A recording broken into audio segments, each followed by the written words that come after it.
Hello friends, welcome back to my channel. My name is Chelsea. You know that, I know that. And I am just a lady with a bulldog, a camera, and too many opinions. Round of applause for not messing up the intro. I did take a little extra pause there to make sure I got it right. What a video to get it right on. It's all downhill from here, so buckle up. But today we are going to be talking about Jeremy Wilson. And he is the proud owner of the now banned TikTok page, SuperDadOfficial. Now, if you ask Jeremy, he would most likely say that, listen, anyone who titles themselves Super Dad, he is a great single dad who has 100% physical and legal custody of his daughter. He always makes that distinction real clear. And he is helping other families and parents of children with autism and with disabilities through his content. And he's being an advocate for his daughter who has autism and who he says is disabled. Now, like I said, within the last 2 months, let's say, depending on when this video is posted, that account, SuperDadOfficial, was banned from TikTok. So he went from wholesome, in my opinion, exploiting his child, but wholesome dad and daughter content to getting that account banned, to then making a new account and rebranding to that lawsuit guy. And what is the niche of content? What's the vibe over there? Attempting to be an advocate for sex offenders. How you doing? My name is Jeremy Wilson, and I'm on a registry that I don't deserve to be. Since October, I have been publicly vilified, publicly shamed over something that happened in my past, and I want to tell you about it. When I was 17 years old, I was in a group home, and I exposed myself to another resident, which landed me on the registry. And that was initially, and that was out of Iowa. I was not over 18, but since I was so close to being 18, they waived it to adult court and tried me as an adult for a misdemeanor, which landed me on the registry. Fast forward to 2010, I was on an adult dating website, Plenty of Fish. I thought I was protected because the rules and regulations of the website was to be 18 and older. Well, that turned out not to be the case. When I met the girl that I was talking to, we were talking via the website and phone for at least 2 months prior to meeting up. We met up on Black Friday shopping. We were both out shopping, and I picked her up. She said that she had gotten into a fight with her parents and everything else. I offered her a place to stay, and that's what I did. I went and picked her up. When I picked her up, I questioned her again. How old are you? Because she did appear to be a little bit younger, but I definitely didn't know that she was as young as she was. She claimed to be 19 in cosmetology school when we first initially met. And when I asked her again her age, she stuck by that statement. The age of consent in Iowa and Nebraska is 16 years old, and I definitely did not believe that she was under that age. Otherwise, her and I never would have had this situation happen. Long story short, as much as I would like to get into the details of everything, I'm not going to. But what I can say is that I slept with her. She ended up lying to me about her age. I ended up getting in trouble. She had a 3-way phone call with the police department after pressure from her father in reference to what had transpired, because when I dropped her off at the mall, when I found out who she truly was, she received a lot of pressure from her father, who is now deceased. And her father ended up getting my name and information from her, which led to an investigation, which ultimately led into her saying that she was kidnapped from a department store against her will. That is all on documentation. She said that she was kidnapped. She said she was taken from the department store. She lied multiple times within the police reports. And I'm not here trying to vilify her or say that she hasn't made or say that I'm better in the situation, or trying to make her seem like she's not a victim, because she is. Her life and the life that she led to make the choices she did earlier in her life that led up to this, I feel bad for her. But at the same time, I feel bad for myself. I'm not asking anybody else to feel bad for me, but the circumstances of the case are quite unique, quite different. I'm not out here being predatory. I'm not out here seeking young women. I'm not out here seeking kids. That's not what I'm about. I happen to have custody of my child.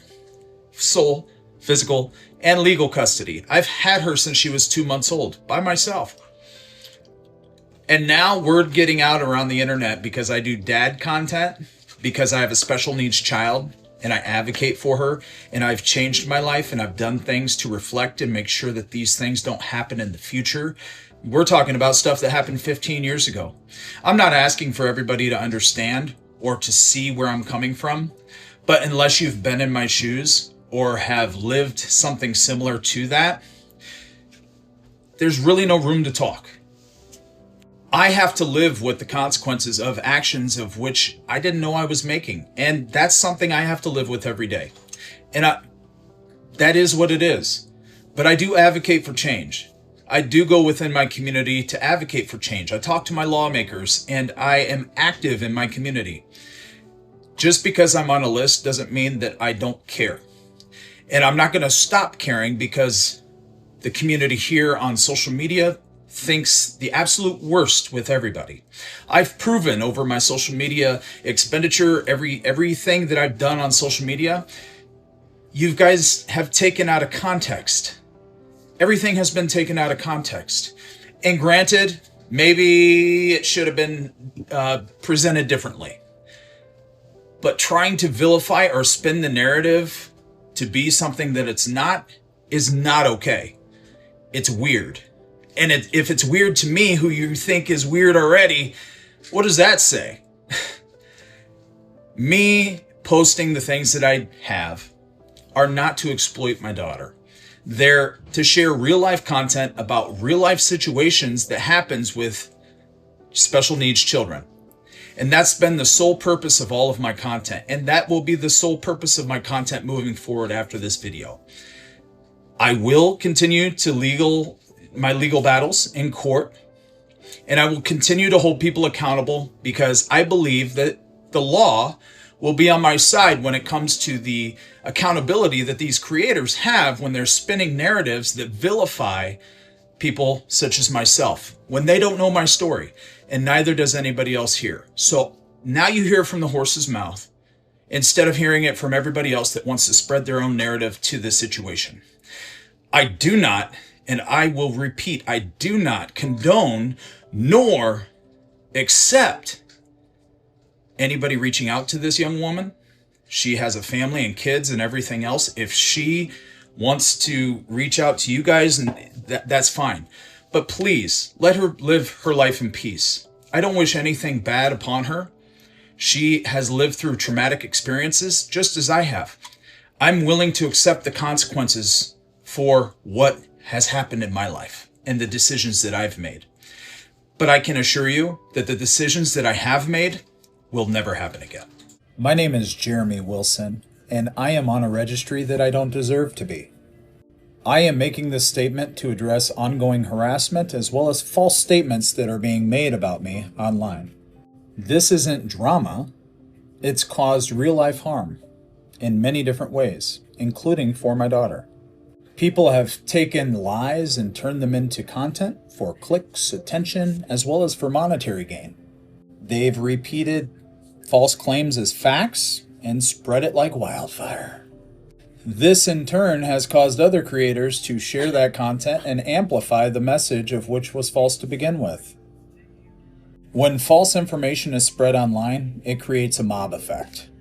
Strangers then start harassing you without verifying any of the information or whether it's true or accurate, or without gaining any context to the situation. This doesn't just stay online. It impacts real life. This has impacted my safety along with my reputation, as well as my ability to live normally, but most importantly, it's impacted my daughter and her ability to do the same. For everyone that is saying, let's protect the children, let's do this, you're alienating mine in the process while you're spreading information and the potential risk about me to the world of which you claim to care about. Creating the narrative that my daughter is in harm's way, that's not okay.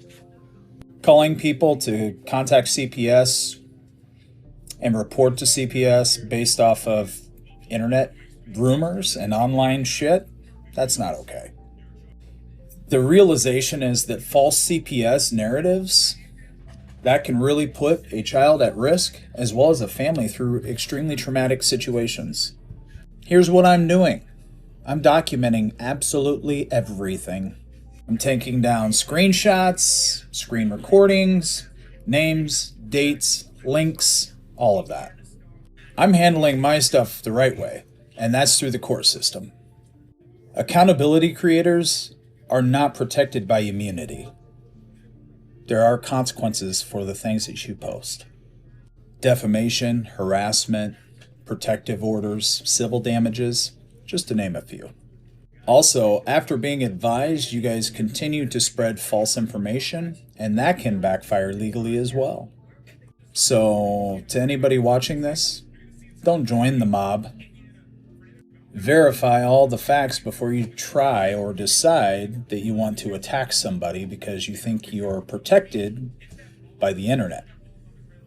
Because if you're wrong, you're as guilty as they are of all the harm that it creates. I'm not going to be silenced by these lies. It won't happen. I'm going to continue to protect my family by any means necessary. I will continue to pursue accountability the right way, because realistically, lies have consequences.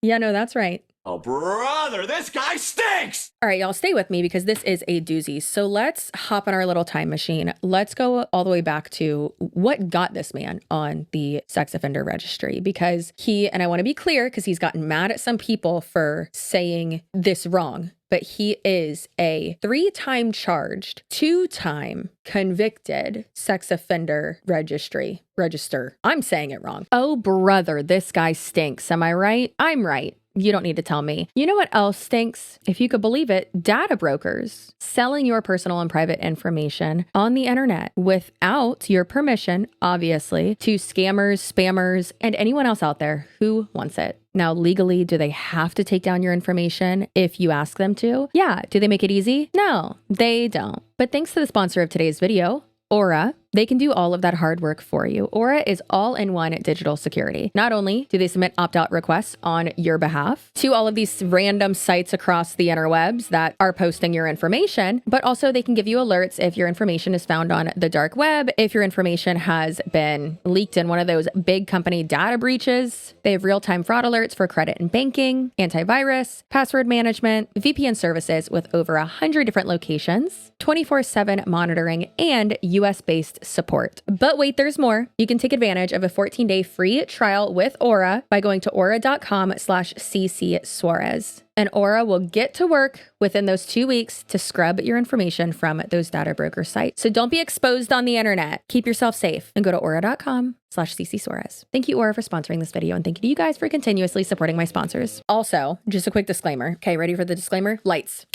Let's go. You're going to learn in a bit, but Jeremy is a very litigious person with not a goddamn legal leg to stand on, okay? I do just want to make it very clear. This in no way, shape, or form is harassment, bullying, cyber stalking. I swear to God, if this man wastes my time in courts with a capital C, good God, please don't. I got enough on my plate. But either way, you hear me, Jeremy? Don't do it. Okay, bud? This is not intimidation. Like I said, harassment, defamation, libel, slander, anything like that at all. This is simply commentary regarding information that has been made publicly available in other people's stories as well. I am not stating these other people's stories as a fact. I am simply interviewing people and trying to get multiple sides of everything that's happened and people's experiences with this man, not only when it comes to potential legal abuse, alleged doxing, harassment, anything like that. Okay. Also, one more thing, because I have seen multiple times that he's tried to say that people are like hurting his daughter or harassing her or putting her in danger. I am doing nothing of the sort. Obviously, we will be showing some of his daddy-daughter content, but we are going to do everything within our ability to blur out her name, her face, her in general, and anything like that, because we do take the privacy of children seriously. And Jeremy says that he does, but it doesn't seem like he does. Anyways, okay, lights back on.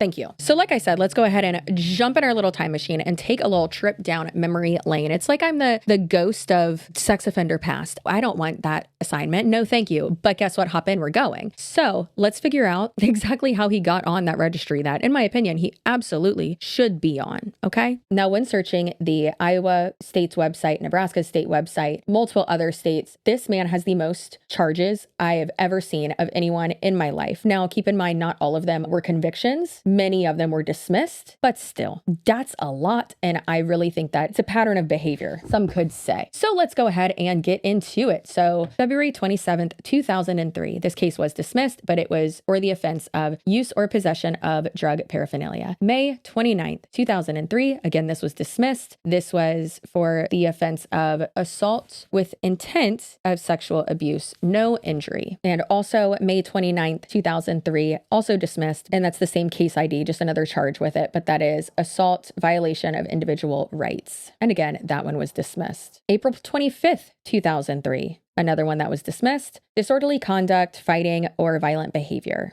May 16th, 2003, assault. October 2003, he was 17 years old at the age of the crime, and this was for indecent exposure. And this was when he landed himself on the sex offender registry. In 2004, Jeremy was convicted of indecent exposure for showing his genitals to a minor in Iowa. We don't know the age of the victim, other than that they were a minor. One thing that's interesting is that if indecent exposure is your first offense and you're just showing it, not to downplay that, that's still horrible, and not, doing something to it, then it's typically not going to land you on the registry. And I'm not stating this as a fact, but I am of the opinion that the minor victim was probably younger than he's alluding to, or that it wasn't just flashing. But again, I don't know, and this court documents are not available since they technically were both minors at the time. But he was living in a group home at the time of the offense, and he was 17 and then turned 18 when he was charged and convicted. According to newspaper articles, how he got caught is the start of an ongoing theme we're going to see for Jeremy. In an article titled "Inquisitive Criminal Asks Wrong Person About Self." Sometimes it's best not to ask.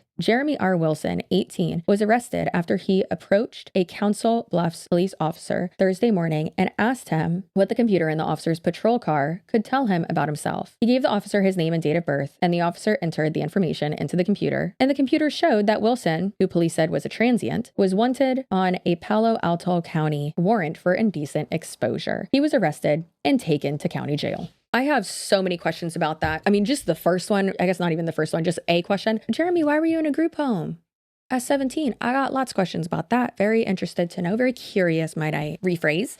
Quite curious. And then also, after the incident happened, did you just run? Did you just leave and go to a different state? Why'd you ask a cop that? That's not very smart. What'd you think they would do? Anyways, telling on himself, in my opinion, should be listed under special skills on his resume. But instead, it says owner of a DJ business. We'll get into that later. Let's get back to the crimes, shall we? Because it gets worse. And then we have November 2004, and this was dismissed by the court, but it's assault causing bodily injury. And then February 2005, he failed to register, and that was his first offense. And then June 2005, the charge was harassment to the third degree, but it was dismissed a month later. And then September in 2007, reckless driving. We have traffic violations, careless driving. And then October 2007, we have petty larceny, which is petty theft. July 2009, this was dismissed by the court, but that is harassment, third degree. August 2009, again dismissed by the court, but again, third degree harassment. And then that brings us to his most serious crime, in my opinion, which was in 2011. And that would be the sexual assault of a 13-year-old girl. Now, Jeremy has made multiple videos about this, and it's lunacy, in my opinion, of how he attempts to defend it, saying, I talked to her for 2 months prior. I met her on Plenty of Fish. I thought, she was an adult. Her pictures looked okay. I've seen pictures of her. Out of respect for the victim, I'm not going to include those in this video. But I've seen many, many, many pictures of her, including pictures even later, even more recent, even 2 years after this whole thing took place. And 13, 14, 15, she looked very, very young. She did not look like she was 19 years old. He says that that's how old she said she was. He also says that in Nebraska, the age of consent is 16. Okay. And then goes on to say that he talked to her for about 2 months, was trying to vet out and see okay, she is the age that she is. However, he does continue on and say that when he picked her up from her parents' house, I guess, because she got in a fight with her parents and asked them to come pick her up. He said when he first met her that she did look younger, but he was like, oh, but the age of consent is 16. I thought she might at least be 16. No, she was around 13 years old. And the court documents that he has shown don't really go in his favor, but either way, it doesn't matter. You are the adult. It is your responsibility in that situation. How about you just be safe and just be like, you know what? No, I don't even care what you say. If you even say you are 16, you look too young, I'm out. I'm not risking it. However, that's not what happened. He then allegedly took her back to his place. He allegedly then took her, not allegedly, that's what it says in the court documents, but he took her back to his place and then they had sex. And afterwards, not right afterwards, I believe she stayed for a few days. We'll hear his recounting of it in a second. Sorry, he's got to be on your screen for a minute. He says that after that, like he took her back and, dropped her off. And then she just like continued to lie to the police. And then she said she was pregnant and she's lying. And the thing that he seems to not understand is like a 13-year-old cannot consent. It doesn't matter if she told you she was older. She cannot consent. And also it doesn't matter if she was lying. I would say look at her, but like I'm not going to show her a picture. She does not look 16 or 19 or any of that. Now, if Jeremy was someone who never acted like this again and wasn't a creep, in my opinion, and didn't have all of these other things and this just entire vibe of a major controlling egotistical douchebag, I would maybe, I'm not going to say I would be on his side because I wouldn't, but I would maybe think like, okay, there could be a chance, but no. I'm talking about facts here. I'm not talking about opinions. I'm not talking about moral compasses. I'm not talking about anything. What I am going to say is that the age of consent in Nebraska is 16. I could be 80 years old and have relations with a 16-year-old, and legally there is absolutely nothing no one can do because it is legal by the eyes of the law. Does that make it morally acceptable? Absolutely not. Absolutely not. But it wouldn't land you on a registry. It wouldn't land you on any public lists. It wouldn't get you in any trouble whatsoever. I could be 80 years old and talking to a 17-year-old and have interrelations with a 17-year-old and not get in trouble. Does that make it morally acceptable? Absolutely not. So to argue anything other than what the law states, trying to prove your point, doesn't make any sense to me. Now, I also want to get into how litigious this man is and just seeing a bunch of these documents of like, if any of you know about like, let's say Without a Crystal Ball, the YouTube channel, Katie Joy, there was a time, I don't know if she's still like this, but like she used to all the time be like, I have a restraining order against this person. Or if you talk about me one more time, I'm going to do that. And it's like, dear God, shut up. Stop wasting the clerk and the courthouse's time. What are you doing? This guy, you make a TikTok video about him, probably going to get sued. Is he going to have a legal leg to stand on? In my opinion, no. Is it going to be truly embarrassing?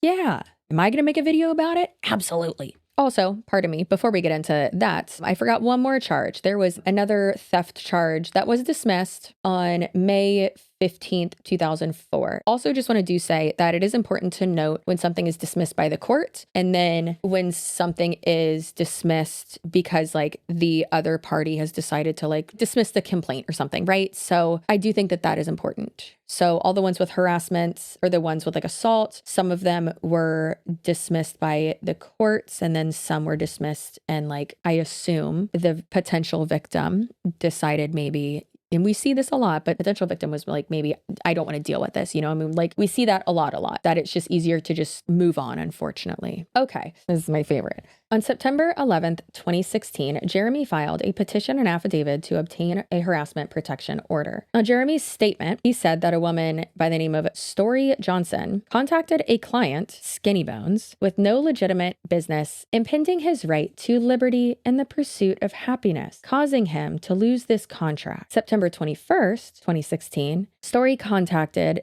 admin to his business after being told to stop using public information as a means to contact the client and to harass him. Story continued to threaten and harass him, so says Jeremy. And then this is the narrative from the police report. And it says, on Wednesday, September 21st, 2016, at approximately 1800 hours, good old Matt Wachowski spoke to the victim, alleged victim, Jeremy Wilson, who wanted to report harassment by suspect Story Johnson. Wilson explains that he was a registered sex offender and follows all the rules he is required to follow pertaining to his conviction. Since his release from prison, he has started a business to DJ music. Over the last few years, he has had regular customers that have, quote, fired him without warning, with no explanation. On today's date, he asked the administrator of his Facebook account to post an upcoming upcoming event he was hosting. Soon after, a party he identified as the suspect, Johnson, began to write posts about his past and for people to stay away from his events. Wilson says that he now knows that Johnson has been contacting all of his clients and telling them about his past. Wilson says that he and Johnson had lived in the same house in the past, and that is how she knows about his convictions for sexual assault of a minor. And that was dismissed for insufficient evidence. So it's really interesting that he is saying things like that this one person is the reason why people are finding out about his sex registry status, when all you have to do is Google your name and that pops up. And if the thing that she's telling people is a fact, which it is, then that's tough tits, you know? Like, it's a true thing that happened and it's part of your past. And then if someone doesn't want to work with a sex offender, then that's literally why that registry exists. So anyways, it's interesting that he is like, she's telling everyone and it's her fault. Because then on November 3rd, 2016, so literally right after this, he was interviewed by the news. In this article, it says, Jeremy Wilson is a convicted sex offender. His picture was placed on the Nebraska Sex Offender Registry for exposing himself when he was 17 years old. It wasn't something to harm nobody. It was me being young and dumb. And then it continues. 5 years ago, Wilson says he was on an adult dating website. The then 25-year-old thought he was hooking up with a 19-year-old female, but later found out she was a minor. Interesting that it didn't specify that she was like 13-ish. The article continues. The last thing you really do when you go out on dates, you talk to somebody, hey, can you send me a picture of your ID? That was where my mistake was. For that mistake, Wilson was charged with first-degree sexual assault of a child. He pled no contest to third-degree sexual assault and went to prison for a year. I wasn't denying the fact that I made a mistake, but I was also trying to savor the fact that she had falsified her information to me, Wilson explained, and I'm still trying to maintain some of my dignity. Now Wilson has a lifetime spot on the sex offender registry. He says people are using the registry to harass him, to call his clients to prevent him from working. Wilson says that it's not fair that he continues to pay for the mistakes he made. And he said, because I'm trying to make my life better and prove not only to everyone else, but prove to myself and my family that I'm better than this. But you keep getting kicked while you're down. How about you get a job or start a business that doesn't have to do with kids, that doesn't have you interacting with kids, or do strictly like corporate events, nothing having to do with children? Because yes, Jeremy is allowing himself to be hired for kids' school dances, or there's even a picture of him doing like an online virtual dance thing during COVID. Don't love that. Don't love you being anywhere around children. Thank you. So apparently Jeremy here likes to DJ at school dances, and he's been running a DJ business for some years now. I don't know if it's still going, but this has been brought to my attention, so I'm going to share it. He has it listed as this on The Knot. Okay. Best of weddings. Nebraska, Iowa, South Dakota, Kansas, and more. Isn't that you? Yeah. And on Wedding Wire listed. Okay. But wait for it. What does that say? Jeremiah Wilson. That's not your name. That's not your name. That's wild. Have you been illegally DJing at people's schools under a different name so the school doesn't know that you're a child predator? Did you think people weren't going to find this out? Or maybe they already did, and that's why you don't have a business any longer. I hope you're not DJing at schools. Did you think that we were done with the criminal record? No, we're not. So there was another one, and it was a stalking charge from October 6th, 2021. And he did plead guilty to that. And that was not only a stalking charge, but also unauthorized placement of global positioning device, meaning a tracking device. And that was on his ex's car. So he's a real gem. Love that. Now, with all the news clips and things about how he thinks he has like a target on his back and all that, you would think that someone who is on the registry and has that feeling, would not want much attention and would want to lay low. You wouldn't think that they would not only intentionally gain a TikTok following, try to be a content creator and influencer, whatever, just thrust themselves into being a public figure against our will. That makes sense. And be yelling at school board meetings, which are recorded. We're going to watch those because they're glorious. If you don't want a target on your back, if you don't want people to talk about your past and these things that you were charged with, dismissed or not, and the things that you did plead either no contest or that you pled guilty to, then don't be a public figure with a rap sheet longer than my life expectancy. Like, you are putting yourself out there. Don't do that. Don't do that, big dog. Come on. He looks like a guy who would want to be called big dog, you know? Sup, big dog? But I guess he just can't help himself. So we need to go over his influencer era, okay? His rise to stardom. And I'm not sure if it's just the TikTok mindset, but these people, the level of entitlement and like, I feel real big and tough because like I have this following. I put hardly any effort into posting on TikTok and I have like 40,000 followers over there. Could not care less about it. Actually hate it, but it's wild when it just, y'all get it. You get it. You get it. Well, somehow he unfortunately was able to, I have my theories. I won't get into those. Yikes. I have my theories of how he was able to gain a following at all. But let's go ahead and just let him talk about it, okay? Trigger warning, he's going to be on your screen for about 3 minutes, okay? But I want you to hear the entire thing in its entirety, all right? So this is his story, and this is from his YouTube. My daughter and I started social media, and I decided to start social media before she could even talk. My daughter was nonverbal. She could barely say any words, and there was a time and a point where she couldn't even walk. My daughter was behind on all of her milestones, and she had a very difficult time in her childhood because she is autistic and intellectually disabled.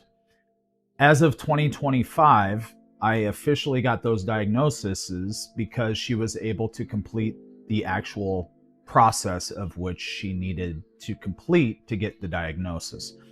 A lot of other families have seen us. Over 100 million views worldwide that we have across all social media platforms that have shown us from the very beginning when we were featured on Darman. And if you don't know who Darman is, well, I don't know what to tell you because we were featured on there as a try not to cry challenge when my daughter said that she was beautiful for the very first time and I captured it on video.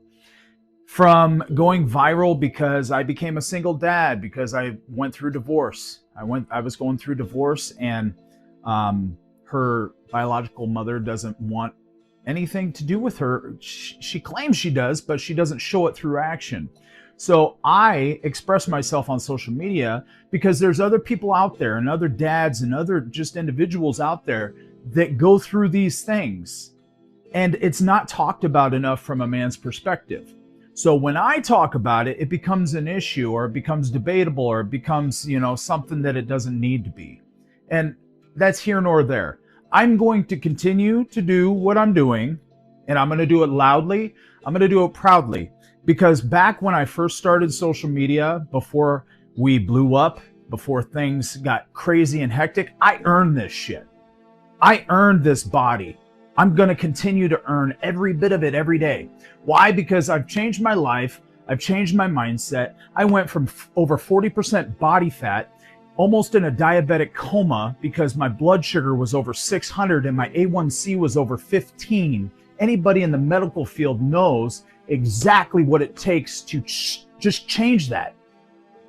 Now I'm not even pre-diabetic because I take care of myself. I said, and I set a goal that I was going to be in the best shape of my life by the time I hit 40 years old. And guess what? I am. I'm in the best shape I've been since high school. And that was a long fucking time ago. And a lot of people here on the internet and everywhere else have a lot of things to say. But guess what? The man I am today doesn't give a fuck what anybody else thinks. You can say what you want to say. It doesn't faze me. The only person I need to worry about is that little girl in the other room. And that's what I'm going to continue to do, because your opinion of me is not my fucking problem. And if you have a problem with it, you better go get some counseling, because I surely don't fucking need it. Stay true to yourself. God has a plan for everybody. And as long as you set your goals and you reach those goals and you change your life, you're in the driver's seat. Don't forget that. So isn't it so interesting that his story about being a single dad to an autistic and disabled child was more so about going viral and views and being on Darman? Whoa, buddy, whoa, big guy, super cool. Oh, and also can't forget how he looks better than he did in high school. All right. The energy that this guy gives is like still talking about like that one time he was in a band. We used to play in the garage. We had so many fans. No, you didn't, Jeremy. No, you didn't. Or like, yeah, I almost made the team. Did you? I don't think you did. So yeah, quite interesting that it was all about views, virality, and how good he looks rather than like actually talking about advocacy and awareness for like his daughter and people with, you know, family members or children who have disabilities, because apparently that's what his entire account is about. However, it seems like it's more so feeding into his ego and putting out this facade of I'm a super dad. If protecting your daughter is so important to you, get her off the internet. If her privacy is your main priority, as you said in your email reply to me, which I will read at the end of this video, then stop posting videos of you like berating her in the car. And sure, these life lessons are important, whatever, but they don't need to be public, which of course we'll get more into in a moment. Let's discuss exploitation versus advocacy and, you know, just sharing. I've always said that there is a sliding scale when it comes to exploiting your children versus just simply sharing online. I do think with how scary the internet is these days that we shouldn't be putting children online at all, but here we are. And some people do, some people don't. That's fine. I'm not going to get on my soapbox for that right now. But there is a clear difference between exploitation and advocacy. You can absolutely make content about being a father to a child with autism without showing your kid, but then his content would only be about him and not her. How is posting videos of your daughter in the shower with you advocating for her or helping other families? In my opinion, it's not, and you just want attention. To make content about being a parent without showing your kid would take him more time, more planning, and more effort. And why do that when you can just post a video of you berating your daughter on the way home from school? These moments should not be online, not only because it's dehumanizing, but also because registered sex offenders are not supposed to have accounts on TikTok. That is actually against the TikTok terms of service. Now, one of the reasons I think he got a lot more attention on TikTok recently is because he posted a video saying that he needs help and that he doesn't have a woman in his life, like friend or family, that he can trust enough to like help with his daughter in regards to her menstrual cycle. And then he said that if he has to, he will insert a tampon. And he said that on the internet to his followers, to the public. And that is so insane. He's been the father to a daughter for however old she is, right? I understand like there are those like weird, not saying that's weird, it's not, it's natural, but there are the questions that you have like in your head and like you think about it for more than 5 seconds. Like for instance, if someone is like in a coma, if a woman's in a coma and she gets her period, what happens? Like do the nurses come in and like change her pad or what? But then again, it's like, well, yeah, they probably have her in like diapers or something. I don't know. But you know, these are like questions you can work out in your head instead of saying them to the internet, everyone to hear. And now I'm just completely questioning like you as a parent, because why would your first step not be, let me talk to one of her doctors? And he said, and has made it clear, even in his little My Story on YouTube, that he like got her the proper diagnoses and all that. So like, okay, so you've worked with multiple specialists, it sounds like. So why wouldn't you ask one of them or I don't know, one of her medical providers? That should literally be your first step. Easy. But instead, he turns to the internet because he wants attention. This is all my own opinion. It seems to me as if though he wants to seem like, you know, the dad that just needs help and, oh, I just really need help. Is it to attract women so that like women can come help you? Is this a trap? Like a moth to a flame, but instead of a flame, he's one of those zappy lamps. So not only was Jeremy called out for the whole tampon of it all, but he was also called out around that same time-ish by someone in his own community. Now, like I said, many people, before even the tampon of it all, many people had been raising concerns about child exploitation. Listen, we are past the family vlogger stage of the internet, okay? We know, we see things. Hopefully, right? Yes, good. Glad we're on the same page. Ugh. However, it seems like the real impact has been from people locally calling him out. More specifically, from other parents at the school that his daughter attends. Enter Brandon Taylor. Brandon is a concerned single father who shared on his TikTok that Jeremy was wearing Meta glasses to his kids' school, both their kids go to the same school, and filming other children at the school and then putting it on his social media. Of course, without other parents' consent. Would you want a 2-time registered sex offender recording your children? No, I wouldn't either. Now, Jeremy was made aware by the administration at the school that filming other people's children at the school was making other parents and other people uncomfortable. So instead of being a normal human and thinking, oh, wow, you know what? You're right. I wouldn't like that either. No, his go-to was to post the video you're about to watch and then to go to a school board meeting and just go full Karen, or in this case, Kevin, I guess. No offense to Kevins. I know we have at least one Kevin. I think his Instagram's like Kevin Abroad or something like that. Love you, Kevin. I promise I'm going to go to Japan, not him getting a call out. So maybe not Kevin, because we do have one follower whose name is Kevin and I like him, but he went full Karen, okay? It's so glorious. Hey, voiceless of the voiceless. We need to have a conversation immediately. SuperDadOfficial is having a Kanye-esque crash out online. He dropped his new video on YouTube taking a gram of accountability, told us what his real name was. It's Jeremy. Some of you know me as SuperDad. Some of you know me as Voice of the Voiceless. Some of you know me as a lot of things. 17 years old, I was charged with indecent exposure. Even though I was a minor, that case was waived to adult court, which means it appears on my adult record today. It was a mistake I made as a kid. It was a mistake I made when I was a kid. The type of mistakes I was making at 17 years old was getting caught. You know what I mean? Sneaking out the house. You, on the other hand, was pulling out your wee-wee for everybody to see. It wasn't something violent or dangerous, but because of how the system handled it, it's followed me ever since. Accountability could take this freaky ass to a hibachi grill buffet, and he still wouldn't know how to take it. Later on, in my early 20s, I was involved in a relationship where the other person claimed to be 19 years old. I later learned that wasn't true. In many states, being misled about someone's age, Poor you just don't ever do nothing wrong. it wasn't something violent or dangerous. That actually is, buddy, and so is this. If I could give him one piece of advice, maybe a few things, would be to stay off of ChatGPT, shut the f up and lay low. This is not the time for the just be quiet. The info is already out there.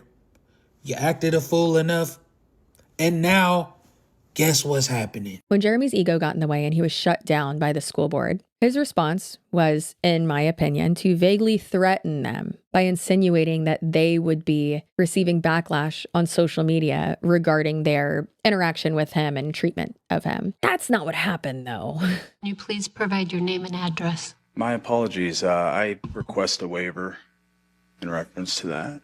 So. Now, I don't know if it's just me, but it's very odd that he's not giving his name, isn't it?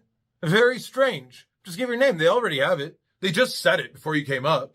Is Mr. Jeremy Wilson.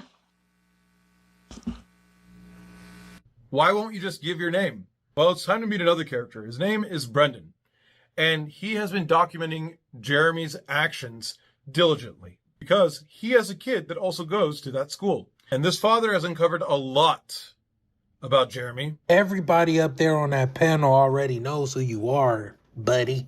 But it doesn't stop there. Watch this. We do not have a motion to do that, so please do provide your name and address.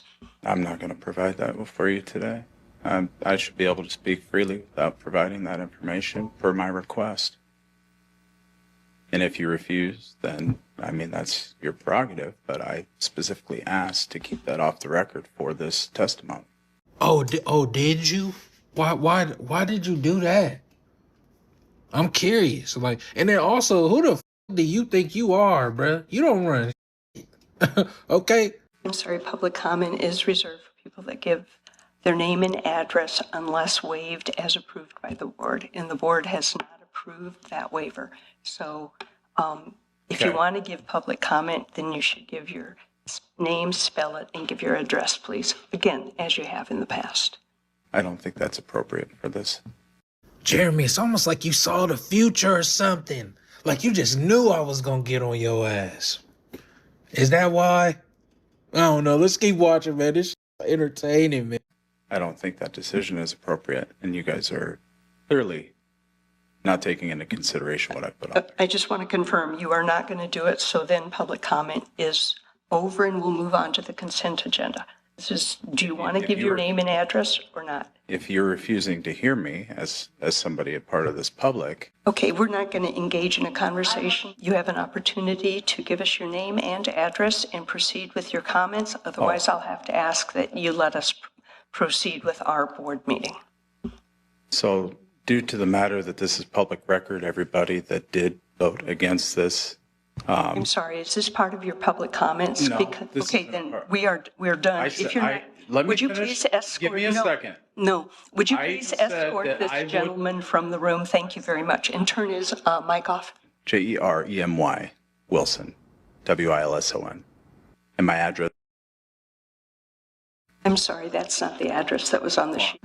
How you guys voted today, and the fact that you guys didn't listen to me, I can assure you there will be repercussions in not the sense of a physical repercussion, but there will be repercussions in a social media aspect. Jeremy has been exposed on social media many, many times. And if you think about it, Jeremy's really the one who's exposing himself. No pun intended, since that's how he got on the sex offender registry in the first place. However, as we've established, many people have called out Jeremy, but it didn't really seem to grow legs until Brandon Taylor came along and, metaphorically, with his full chest looking down the barrel of the camera, said, "Hey, Jeremy, I heard you like him young."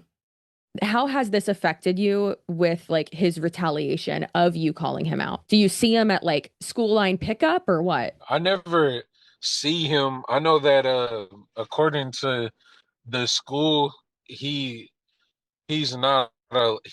supposed to not be able to enter the school and everything just because of the the stuff that he's been doing over the last year and some change. But I do see him at school events. I think the last time that I saw him was on other than today at court, was on a Halloween at the Halloween parade outside of the school on the playground, and we were literally like 5 feet away from each other. And yeah, he had his glasses on, his meta glasses on at that time too. That day I went in after the parade was over, and I was like, okay, let me talk to the school principal or security to try to figure out why he's still allowed to do this. And when I went in and I spoke with the school security, they had told me that maybe like a week or two prior that they were told that he's actually okay to record just as long as it's not any meetings like at parent teacher conferences and things like that. And I was really confused by it, and I ended up calling the school district like the following week, and a lady from the school district said, it would be discrimination if they told him that he wasn't allowed to record, school events and everything like that for memories for his child and things of that nature. And I was just kind of blown away by that. And because it's been inconsistent from even the prior school year, you know what I'm saying? Like they clearly told him, and they told me and a lot of other parents that he couldn't be recording up there, that he had to be escorted by security around the building and all of that. And so I'm really kind of confused. That's why I'm saying it's kind of their fault, though, to be honest. Now, since Brandon has been calling out SuperDadOfficial for a bit now, more people local to them have come forward. And some of them are content creators, some of them are not. But one of them is Pam. And we actually had the pleasure of speaking with Pam, and she shared her story with us. Around 2 years ago, Jeremy put out a call to action on TikTok saying that he never gets to go out, he never gets to, do much because as a single parent, he doesn't have anyone to watch his daughter. So he was looking for a babysitter. And a lady by the name of Pam had seen his content, had known about him, not about his past, obviously, and had said, oh, well, my 17-year-old daughter has been looking for babysitting gigs. Why don't we set up a meet and greet and we can go from there? So they scheduled a meet and greet at Pam's house. And here is how that went. They came over for dinner, and I had a pool at the time. And his daughter wanted to swim. So they came over, we went swimming, we ate, and and Abby kind of took over with his daughter.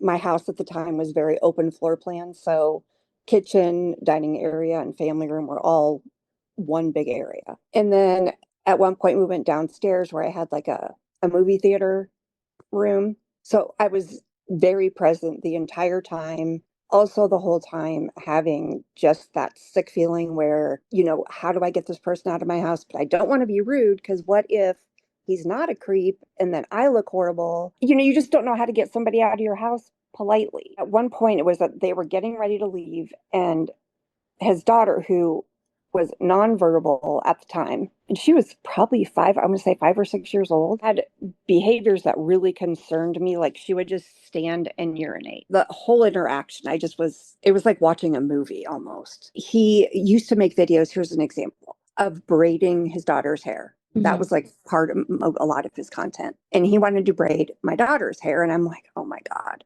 So I'm literally sitting right there, and she had really thick hair. And he's like, how about if I get it wet? So I go take my daughter in the bathroom. He follows me, and I have a shower in there. And he's like, just get in the shower and I'll hold your head. And I'm like, no. So they're leaving. I run downstairs with his daughter to get her wet bathing suit, which she peed in. And in that literally 30 seconds, I had a sofa and then a love seat shaped like an L. My daughter was on one side, he was on the other, and he reached over and was grabbing her hand and like encouraging her, like, oh, I'm going to take you to work out. I'm going to take you to work out. You can babysit and then we'll go work out. Abby's like, oh, okay. Just trying to get him out the door. They leave, and I go into my room, and she's sitting with me in my bed. Immediately I get a text, oh, thank you so much. And I'm like, oh yeah, thanks. I don't even remember. It was just like a thank you.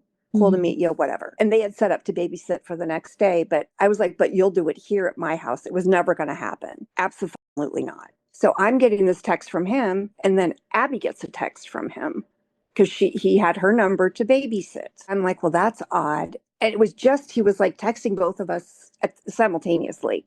Yeah. Later in the night, he starts texting her like, oh, you were flirting with me. Oh, something about kissing him. And he made sure throughout the time that they were at my house, he made sure she was 17. Like, he was like, no, she just turned 17.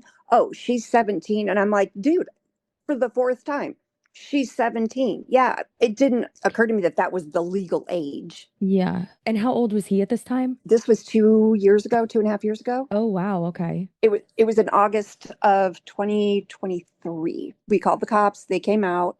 They'd heard about him. They knew about him. And they were like, he didn't break the law. He did not break the law because he didn't send her anything, any nudity, and he did not solicit. And so I posted, and Jules posted, a couple of my other friends posted. Donish got a hold of it way back then. His account got taken down for a while. He sent me a cease and desist, threatening texts like, oh, you're going to do this behind your phone, do this face to face. I can explain. That kind of stuff. Yeah. And that's how we got Brandon. Yes. And then Brandon got a hold of me just this past fall. I got a weird DM that I just happened to check, and it was Brandon. And how did Jeremy respond? How it seems he usually does, by silencing her with a cease and desist. And Pam did comply. She still shared some stuff here and there, but she did comply. He sent me the cease and desist, and I just ceased and desisted because it wasn't getting anywhere. And by that time, I think his TikTok was gone, and completely just forgot about him. Just didn't. And then as soon as I got Brandon's thing, I heard his voice, and he has no soul behind his eyes. Nobody puts themselves out on the news and on public and social media and the way he does, and just says you to the courts and the law and laughs. I mean, is laughing about it. Now, unfortunately for Jeremy, commentary YouTubers don't operate the same as TikTokers in that manner. So let's meet Dinesh, also known as That Guy Dinesh. Dinesh has over 551,000 followers on Instagram, over 2 million followers on TikTok, and over 180,000 subscribers on YouTube. And Dinesh made a very concise and, in my opinion, glorious video detailing Jeremy's past behavior and his overall digital footprint. And we also did have the pleasure of speaking with Dinesh as well. Jeremy Wilson. I usually get tagged in videos every single day. Tagged videos, people send me videos all the time. And I did not see Brendan's video, and it wasn't Brendan who actually put me up to anything, actually. It was, I forget her name now. It was a woman who had either messaged me or tagged me and said, hey, we got a pedo on TikTok, so sex offender children. And he's doing like parent content. He's been messaging babysitters inappropriately, so on and so forth. He's got a record. And one of the things I don't like having these predators on these apps. It's disturbing. I mean, it's disturbing. And so I was like, well, I decided to look into it. I can't just take someone's word for it. I look into it. Of course, that led me to find Brandon, to see that he was already, making foundation of videos. I went through those, got as much information as I can from him, got information from, anywhere I can, went and looked up his crimes, went and looked up his cases and stuff. And so, yeah, I became familiar with all of it. And I was like, all right, well, I'll go ahead and I was thinking of reaching out to him directly to see if I get a quote. But then I was like, nah, he's just gonna erase everything. But turns out he had me blocked. He already had me blocked before I even did the story. And that is a huge red flag. When someone already has me blocked. Look, I got a pretty big account on TikTok. Chances are, if you're on TikTok, you've at least, come by one of my videos at one point. But to block me is a very specific action. Maybe I said something you didn't like. Maybe you're trying to get away from me. And that was kind of in combination with everything else he's accused of. It was like, all right, this guy's obviously got something to hide. So I did a video, and in the video I made sure that I'm only speaking accurately, whether it comes to stuff that he's done or stuff that he has been accused of doing, allegedly, or accused of, or here's the evidence of this. And I was told that this guy is very litigious, and he's going to try to silence you through courts. And I said, I've got experience in that, I'm not worried. And I do, and I'm truly not worried. The last thing I'll ever let anyone do is try to silence me because it made them uncomfortable. So anyway, he then responded to my video, a very pretty long video going through everything. He responded by threatening me with a lawsuit. And so I quickly responded to that by sending him an email saying, preserve all of your text messages, preserve all of your messages online, your messages to other people on social medias. I want all of that preserved. I gave him a whole list because you are hinting at a lawsuit. He understands that. I don't think he does, because he's very confident about how discovery would work. Meaning to me that he thinks that by deleting it, he has now gotten rid of whatever it was. He doesn't understand how court would end up hurting him so much more, because the average person doesn't have experience going to court, and his victims, his targets, usually, much younger women, 18 or maybe a little younger. And so he uses these courts to bully. Thing is this is public record. Trying to silence someone in itself, he's going to get hit with anti-slap. Do you think that he's using like ChatGPT, or like what do you think he's doing? Yes. Yeah, he is using chat. He is absolutely using ChatGPT. I've seen his filings. He's absolutely using ChatGPT, which is fine, whatever. And that would be successful to use against other people who don't have lawyers. When you're going against lawyers, it changes the game. I think at this point he is not pretending like he has a lawyer. Does not have the funds to do so. And the thing is he's got to find a lawyer who will take that case, like who says, oh yeah, you've got a case here. Like for someone to take it like pro bono, or even like, oh, I'll collect it at the end. It would have to be a case with like my case that I'm suing a couple millionaires in Florida, actually. My lawyer took that without charging me up front. He's going to take it at the end because it's an obvious win. Yeah, if you didn't have an online platform, let's say you just work a normal job, grocery store, whatever. How many times do you expect that you're going to end up on the news? Probably zero, right? How is this guy on the news so fucking much? before any of the like, before he got called out on TikTok. He hasn't been on the news since, but before that, he over like literally randomly anything that has to do with child predators, he's on the news, acknowledging like who he is and what he's doing. And to me, that's a sign that one, it's already out there that you're a predator. You can't be suing people. That in your record. Two, like you're clearly obsessed with the spotlight. In my opinion, as you know, the internet has the memory of 3 to 5 days. If he himself shut up, everyone just forgets. Honestly, not that they should, but they will. It's just how the internet works. That combined with how often he's on the news, how often he needs to put himself online to talk about an ambiguous sort of avenging he's going to do in a really cool way. That kind of like bullshitting appeals to younger people who fall for that, by the way. But all of this combined tells me he is desperate for more than anything attention. Before he was doing content about his daughter, he was about himself. He wasn't, his main focus wasn't making this all about kids. He just found an avenue for what he really wants, attention. And whether that be negative attention, whether that be positive attention, not a lot of people are willing to go on the news and say, me, as also a sex predator, feel unsafe that sex predators are getting killed in my neighborhood. Not a lot of sex predators would put their face on the news and name and say that unless they like the attention, because even if it's bad, it's still attention. Mm-hmm. And when he saw my video, he saw a large account that could give him a lot of attention. I made a video about him, but he thought, what if I sued him? Oh, that would be so cool. I'm going to, all this shit would happen. And he's even having these delusions of, putting people into poverty by suing them forever. I really believe he thought this was going to be his, take off the celebrity. He doesn't see the horrifying things that he's accused of and what people think, because he's not even thinking about that. Mm-hmm. He doesn't fucking care about any of that shit. He knows he's wrong. By the way his lawsuit's worded, he knows there's nothing anyone has even said that's wrong. He just wants attention. And he's getting attention. Not like he wanted, mm-hmm. but he's getting attention. So, I mean, part of him, I hate to say it, even though this is like, he may come off, this is negative towards him.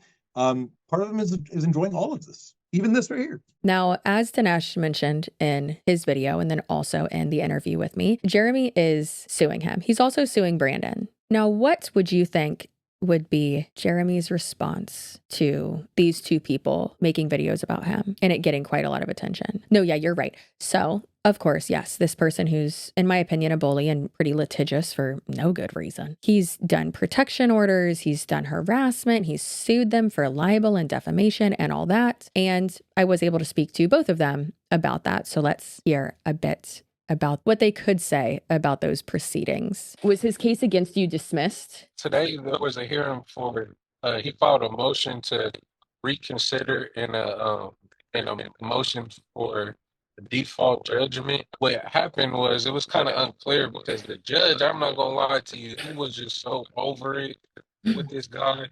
Like, because this guy was he was kind of crashing out today, but he denied his motion to reconsider, and what that was basically a temporary restraining order against me and Dinesh, which would entail that we couldn't post anymore, that we had to delete the videos, a whole bunch of other things. The default judgment basically got continued because Dinesh had hired an attorney and they needed to get caught up on the whole thing. But it was just how the judge said it at the end is dismissed because Jeremy wasn't taking no for an answer. Yeah. Basically at the end. Now, obviously, everything that I have seen on the internet, especially from these creators that I've talked to while making this video, it's all opinion other than like the facts and the court records and like your convictions. If someone is saying that you are a registered sex offender and then people don't want to work with you, again, tough titties, man. Like that's a consequence of your actions for, having sex with a 13-year-old. So it's kind of hard to feel bad for you in that sense. However, potential legal abuse, in my opinion, using that as an intimidation tactic when he doesn't have a legal leg to stand on, again, just my unprofessional opinion, that isn't really the only way that, again, in my opinion, so annoying, that I think that he is attempting to like retaliate and intimidate people. A good example of this is Megan Renee. If you're on the Tickety Talks, you might recognize Megan Renee. She has over 300,000 followers, and she, yes, has done multiple videos about Jeremy, but she calls out like crappy people, unethical influencers. And fun fact, she dated, if you're not new here, you know about Elizabeth Teckenbrock. And so she dated the same guy that Elizabeth Teckenbrock's mom dated. So she like used to be friends or like mutuals or whatever with Elizabeth Teckenbrock. Anyways, so crazy work there to make that connection. But I did have, again, the pleasure. We did all the interviews. Told y'all we're getting more journalistic, but we did have the pleasure of interviewing Megan as well. And the reason why I wanted to interview her is because not only has Jeremy talked about her multiple times, she's been mentioned in court records, but then also because I had heard of him doing this, but then when Megan said that he did it to her, I was truly baffled. Allegedly, he had posted a picture on his TikTok story of her house, like the Google Street View photo of her house, and wrote on like text on screen something like, it'll be nice to have a lien on this one day. How I interpret that and how a lot of people interpret it is like, oh, so you're saying you're going to wrap her up in so much litigation that she's going to spend so much money like fighting you in court that you're going to own her house? Like, what are you talking about? Allegedly, he's done that to multiple people, but ew. He's trying to claim that lies are being spread about him, which is not true because everything that I said is proven fact, that he is registered twice. Or your opinion. Yeah, right. Correct. So like my opinion was he does exploit his daughter online for views and likes. And his whole theory behind that is that I am just trying to bring awareness about being a single dad with an autistic child.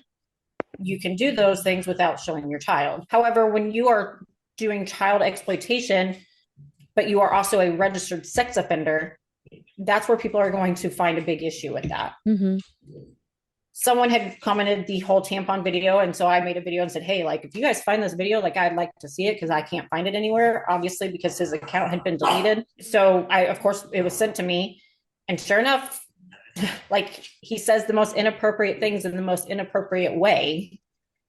I don't want to have to insert a tampon into my daughter, but if I have to, I will. Excuse me? There's plenty of other options for your child when she starts. There's diapers would be better. Right. There's pads, there's tampons, there's period panties, there's women are wearing, like, there are plenty of other options. Yeah. Also, that's also a red flag. If you have a daughter, you're a single dad, and there's no women in your life that you trust, that's a red flag. That tells me you're the problem. Correct. So then the lawsuit threat came saying, and he just constantly wants to refer to his lawsuit against Dinesh because Dinesh is such a large creator that he. Which is funny because I'm bigger. Right. Like, and he just constantly just keeps saying over and over, I'm a bigger creator. But he just constantly brings him up. And I'm like, I don't have to ask him anything. Like, that's not what I'm doing is not relevant to what you're doing against him. Yeah. They're the same thing. And so then he once again got banned, made a new account, and his account name is the Lawsuit Guy 2026. Because he has 13 lawsuits going on at this moment. Has he tried to get you served? Like, any other threats? Nothing has been served. Every video he just says creators, so he never name drops. I can't say never because he definitely has, but I had a follower reach out to me because she made a video and he emailed her saying that he is suing me, he's suing Brandon, he's suing and any other large creator that happens to mention me. He did with Brandon the other day, send Brandon an email of all the things that he would be bringing up that were new in court. And he has screenshots of every comment made in my videos. If someone has tagged Brandon or has tagged Dinesh, he is going after them apparently because they are trying to fuel the fire with those creators. He has, like I said, put my home up there. He posted 2 other people's homes. One of them wasn't even the guy's actual home. It was his neighbor 3 doors down. Love it. He was like, that's not even my house, dude. Like, you're just posting random people's homes at this point. Now, Brandon has also said quite a bit about libel and slander, which and defamation in general. But again, if you're not new to my channel, if you are, hey, how are ya? But if you're not new, we've already gone over this way too many times. Libel, slander, legal abuse, all that, right? So you should know that libel is published defamation. And so that would mean like written or video. So like this video is published somewhere, right? Putting it out to the public. And then slander is more so spoken. So it's when it's spoken to someone other than going out in the streets and telling people that he eats puppies, right? That's for legal purposes, Brandon, that's just not Brandon. For legal purposes, Jerome, because that's how you spell your name, that is just a made up scenario that I'm using as an example and not a fact. Okay. I don't think you eat puppies. You may, I don't know, but not stating that you do. However, since he's thrusted himself into like being a public figure, he would have to have it be defamation. It would have to be the statement or whatever he is claiming, which it's interesting because it's like in the court records that I've seen, he hasn't actually like stated that something is like, what is defamation or libel? It's just like, oh, they're making videos about me. And it's like, okay, but what are they saying? Is it that you're a 2-time registered sex offender? Because that's true. Is it that you just don't like that? Because that doesn't matter. Tough titties. Okay. No wonder everything gets dismissed, right? So could be that. Anyways, it has to be a statement that the person knows is not true, but that they are stating as a fact. So it has to be a false. It has to be something false that they know it's false, but they are stating it as true, right? And then that publication, which like we said, and then that you're doing so with negligence. So like you don't even care if it's false. It's just you're putting it out there, right? And then damages, either monetarily or to their reputation, to their business, whatever. Or hey, maybe emotional damages. But here's the thing. What people are saying from everything that I have seen, what people are saying is that he is a registered sex offender. That is true. Now, someone can say, I'm of the opinion that he shouldn't have full custody of his daughter. I'm of that opinion, but that's just an opinion. I'm not stating that as a fact. How could I? It's literally just an opinion. So people are canceling their contracts with him, or his TikTok got banned because it was being reported because he's a registered sex offender and you're not supposed to have a TikTok account if you're a registered sex offender. Sounds like you're getting mad at the truth. Now, legal abuse isn't the only method of intimidation and retaliation at play here. And again, this is all my own opinion. But from what I have seen and heard from other people, I do think that harassment and doxing are at play as well. And now, of course, no, doxing is not illegal, but when it is used to intimidate or harass someone and scare them, then it falls into harassment, right? But with doxing, it's all about intent, okay? But a good example of the harassment and false reporting and stuff like that is that Brandon had put up a GoFundMe to help with legal fees. And unfortunately, that GoFundMe was taken down because it was reported allegedly by Jeremy and his roommate, who was also a registered sex offender. I got a question. How are they allowed to live in a house with a child? Someone needs to go check on that. But unfortunately, allegedly, those people reported the GoFundMe for fraud and then also for using Brandon's likeness. So since that got taken down, and because due to harassment and people, I'm not going to say it was explicitly Jeremy, I'm not sure. Who else would it be? Brandon was fired from his job. He was let go from his job because they were like, it's just getting to be too much. Like, this isn't what we stand for, blah, blah. And it's like, you don't stand for what? Standing up against bullies and pedophiles? You had previously said that like you were having some financial troubles as well because of him or because of harassment. Do you think he was the reason you got fired from your job? Yeah, I know that to be a fact. The whole time when everything started, when it started to go viral, I had a GoFundMe to help me with legal fees and just like having to take time off away from work and everything like that. And he was actively reporting that all the time. GoFundMe would send me emails like, hey, you got to take this out, or we're having this person say that, you're using their likeness without their permission, like just pausing it, constantly reporting it. And then I remember the last meeting that I had with my boss when I got let go. She was just like, hey, um, there's been a lot of calls that we've been receiving, um, just about some things that have been going on social media. And she was just like, you know, unfortunately, this kind of goes against like our brand and identity and things like that. And so, we're just going to have to let you go, and then you could reapply when everything is settled and everything. Just let me go. So I know that to be a fact, and I've just been struggling ever since then. Brandon was unfortunately let go, and he is a single dad, and he's trying to fight these frivolous claims and filings and motions being put in place in the courts and all that, right? So since his GoFundMe was taken down, I created a new one, and I've already donated to it. So that will be on screen right now, and we'll have it in the description box too. And please do share it. If you can't donate to it, fine, but please do share it. And I have it set up to where all of the proceeds go to Brandon. The last GoFundMe that we shouted out and that we helped, we were able to get that person to like quadruple the goal that they needed. And so I'm really hoping that we can do that this time too. Now, as I said, Jeremy is quite the little litigious boy, and these legal threats are weird. One thing that stood out to me was actually my interview with Dinesh. It was something that Dinesh said about specifically how Jeremy was phrasing his legal threats and how it went like deeper and deeper into like, I'm going to take everything from your kids, and like, you're not going to have anything for your kids. And it's like, why does it always have to go back to the kids? Why are you trying to harm someone's kid? Stop it. Man, one failed comedian with a lot of followers gained some traction on some sort of post that he makes about somebody that has limited factual basis and a lot of secondary information, which would be referred to as what? Hearsay in court. Can't really call that factual things. You can't call that factual basis. So before you go posting online and trying to vilify people, you should probably talk to your legal team prior to making posts. It's probably a wise idea, because with that comes slander, defamation, all those things. So before you go saying something, make sure that it's factual and that it's accurate information, because your intention is trying to vilify. Not cool. But I'm not going anywhere.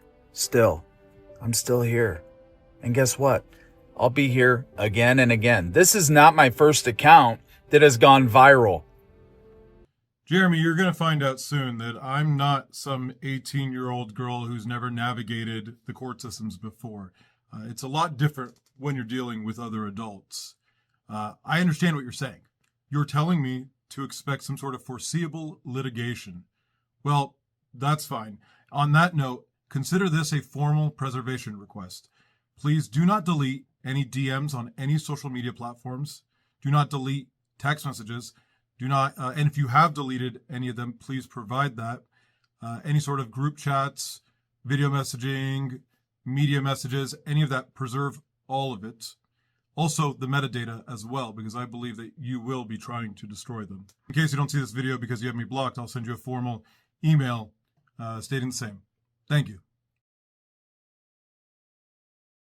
This man really thinks he's the smartest person in the room. That's not the case, of course. You know what he is, though? He's the creepiest person in the room, for sure, in my opinion. Jeremy, it's not giving what you think it's giving. It's not giving confident, good dad, confident super dad who's just trying to protect his kid. It's giving insecure man throwing a fit, who likes control and likes to feel powerful. And unfortunately, that little TikTok following you had for a minute really fed that ego of yours. But in true Jeremy Wilson fashion, it was you who ended up exposing yourself. Now, per usual, I did reach out to Jeremy for comment, and he sent back a very long-winded response. It was exhausting to read. It was longer than my life expectancy. It was atrocious. Now, since it was a bit repetitive and just some of the wording that it used, I was like, that seems like AI. So I ran it through 3 different programs that are used to detect whether AI is writing these things. And the results were conclusive. Big guy,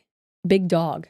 A simple no comment would have been sufficient. Yikes. However, I thought y'all would like a dramatic reading of this. So in all my dyslexia, here we go.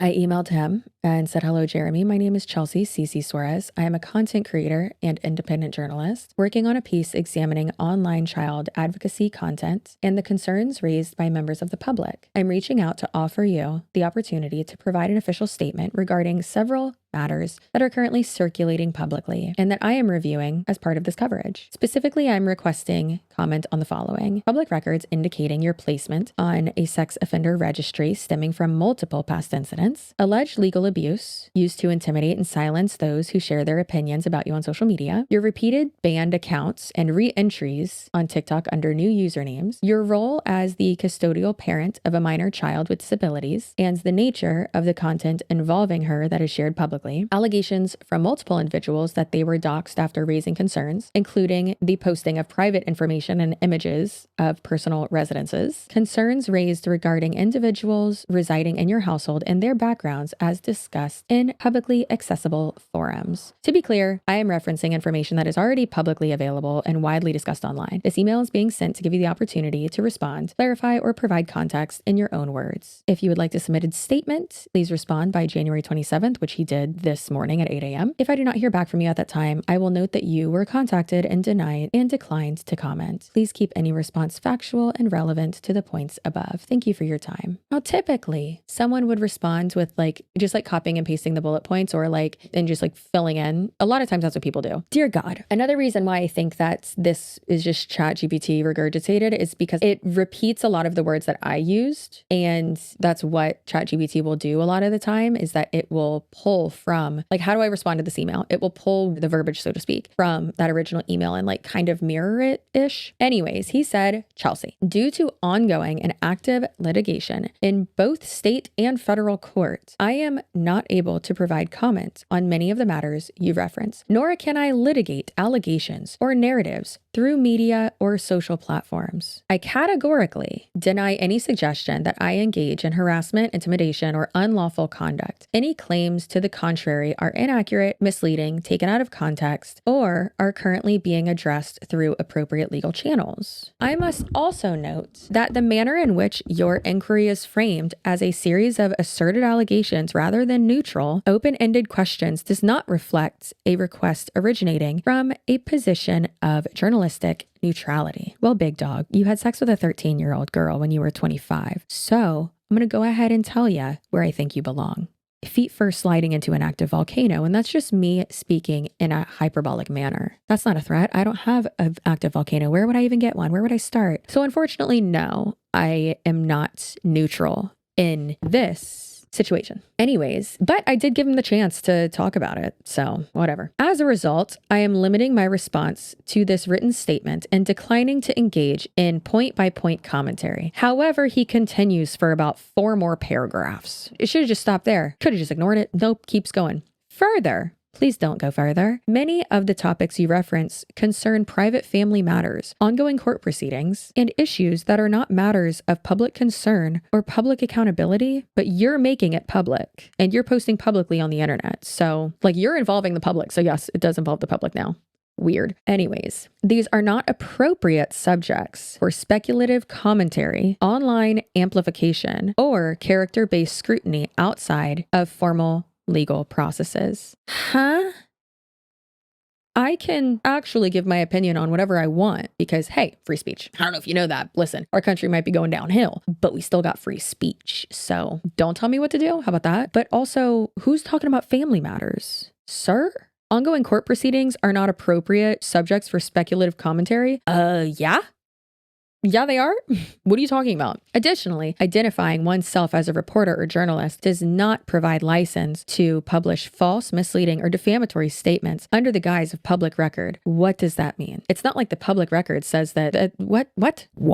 Oh my God. This makes my brain hurt so bad because it's what are you talking about? What are you talking about? To publish false, misleading, or defamatory statements under the guise of public record. So were you not convicted of sexual assault on a minor? Is that misleading or false or defamatory? It's pretty sure it says it right there in the public records of the court documents. What are you talking about? Anyways, information that is inaccurate, selectively presented, or stripped of material context is not rendered factual by repetition or a characterization as publicly available. Is that a full sentence? The jumbles, the word salad. Oh my God, this is wild. While I recognize that reporting on publicly available information is not something I can prohibit, I will take appropriate legal action should any material you publish be inaccurate, misleading, inflammatory, or materially misrepresented. I mean, point blank period, you were 25 and you had sex with a 13-year-old, so I don't think that's being misrepresented. You're charged with sex crime? Is that being misrepresented? I don't think so. With respect to my minor child, I will not provide public comment on her. I didn't ask you to, actually. Thanks though. Her disability, didn't ask you to do that, or any content involving her beyond what is already a part of the public court record. Her privacy and safety and well-being are paramount. Are they, Jeremy? Because it seems like you were, in my opinion, have been exploiting your daughter on social media for quite some time now. So now you think that her privacy is important. Got it. I'm aware that information circulating online is frequently presented without full context, relies on unverified or anonymous sources, or omits material facts. For that reason, I will not respond to speculative, character-based, or inflammatory, again, allegations framed outside of verified court findings. You are free to note that I was contacted and that I declined to provide further comment due to ongoing legal proceedings. Respectfully, I request that you refrain from publishing private residential information or material involving my minor child. Why would I do that? This guy's insane, in my opinion. Makes absolutely no sense. I looked at it and I was like, what? So long-winded, so weird. Put down the language learning model, please. Like, good Lord. So Jeremy has said multiple times on social media now that he is not going to put out a public statement. He's not giving any comments. He keeps doing like these, like posting these Canva-esque PixArt type of posts that he like isn't going to make any comments or whatever. But then, and no, he's not in like legal proceedings with Megan Renee, the one that he allegedly posted her house. But he has posted a video about her since saying that like she needs to be held accountable. And it's like, for what? Pretty sure she's put herself on blast on the internet and like owned up to her shit. I mean, yeah, everyone's got stuff out there, but not everyone. But I don't know. It's just, it's very much so rules for thee and not for me. For instance, there's a clip from, I believe it was Dinesh's video. It was around the end of the video where Jeremy is on live stream giving someone's full government name and address, their address, to the police and saying that like someone is in trouble there. And I don't know if he was trying to like pivot to like registered sex offender catches other sex offenders type of thing, you know, like demon and demon hunter type of thing. I don't know what he's trying to do, the K-pop demon hunter of it all, but he did that on TikTok live once, which is wild, like really wild, but yet gets mad at other people talking about his past. I would love to try to find like some difference there, but I'm not seeing the difference. So I could be wrong. Leave in the comments below if you think like there's a difference there, but I'm not seeing a difference. I'm not sure how anyone after knowing this could support him. It does seem like on TikTok, like he has people just following him for like the messiness of it all, kind of like how Elizabeth Teckenbrock still has followers. All of his comments are off and he's been posting not as much, but I will be very interested to see how he responds to this. Now, if you want me to go through, make another video going through court documents and things like that of these proceedings and just how goofy, really how goofy it is, please do let me know. Because like, for instance, there was one where someone canceled on his DJing business, like canceled the contract that they had with him. And they were like, he was like then calling and harassing them. And he went back and forth with these people like multiple times. One of the individuals he went back and forth with was a deaf and blind transgender pastor. And I was just like, what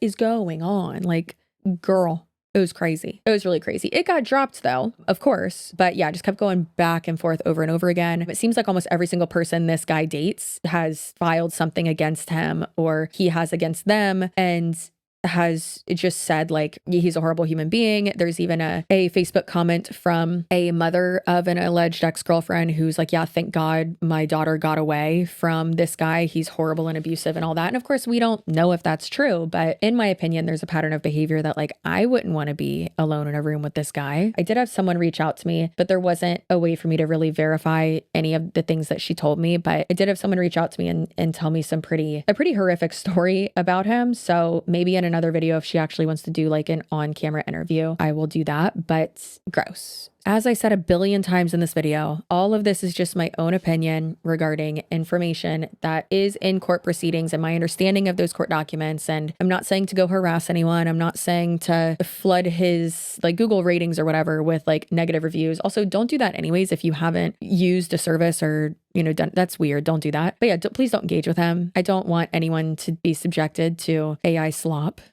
But I will let you know if he sues me. So that'll be really fun. And like I said, if you want an update video on this guy, please let me know. But again, I will have the GoFundMe for Brandon linked down below. Let's see let's see how much we can help. You know, a single dad who's just trying to keep his kids safe and other people's kids safe too, and who was brave enough to speak out against this guy and ended up losing his job because of it. Anyways, if you are subscribed, your butt looks so good and you are so smart and you're so pretty and you're so talented and your feelings are valid, and let someone like Jeremy never find you. However, if you are not subscribed, you will probably get toe fungus, incurable toe fungus. But actually there is a cure. All you have to do is subscribe. If you don't comment down below, I'm going to scream until the next time I film another video. So comment down below so that I don't have to scream, and stay spicy, stay feral, and stay assertive, y'all. And I'll see you in my next video.